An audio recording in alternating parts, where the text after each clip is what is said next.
Videos తీసి black mail చేయటం వల్ల అందులో ఒక అమ్మాయి మా కంపెనీ ఎంప్లాయర్ అవ్వటం వల్ల మాకు కంప్లైంట్ చేయడం జరిగింది.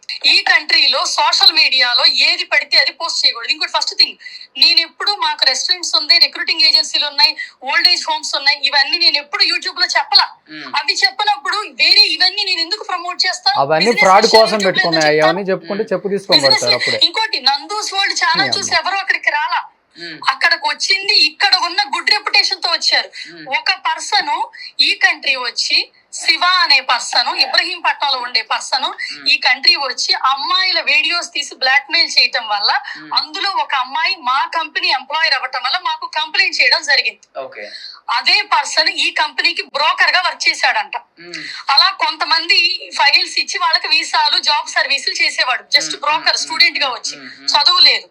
అతని మీద క్రైమ్ కేసులు ఉన్నాయి, డ్రంక్ అండ్ డ్రైవ్ కేసులు ఉన్నాయి. కంపెనీ డిఫోల్ట్ చేసింది అతన్ని, వేరే ఏదో కంపెనీలో ఉన్నాడు స్టూడెంట్. ఆ పర్సన్ ఇబ్రహీంపట్నం వెళ్ళి గ్రడ్జ్ పెట్టుకొని ఇది Nandu's world YouTube channel business అని చెప్పి 900 మందికి బిజినెస్ గ్రూప్ లో ఉన్న వాట్సాప్ గ్రూప్ లో పీపుల్ కి మెసేజ్ పెట్టి అలా సర్క్యులేట్ చేసి రూమర్ స్టార్ట్ చేశాడు. అప్పుడు నేను డిసెంబర్ లో ఒక వీడియో పెట్టా, ఒక షార్ట్, మా కంపెనీ పేరుతో ఇట్లా రెప్యుటేషన్ డ్యామేజ్ చేస్తారు, మాకు సంబంధం లేదు. అది అయిపోయింది. తర్వాత ఆ పర్సన్ ఇబ్రహీంపట్నంలో ఎవరికో పోలీసులకి డబ్బులు ఇచ్చి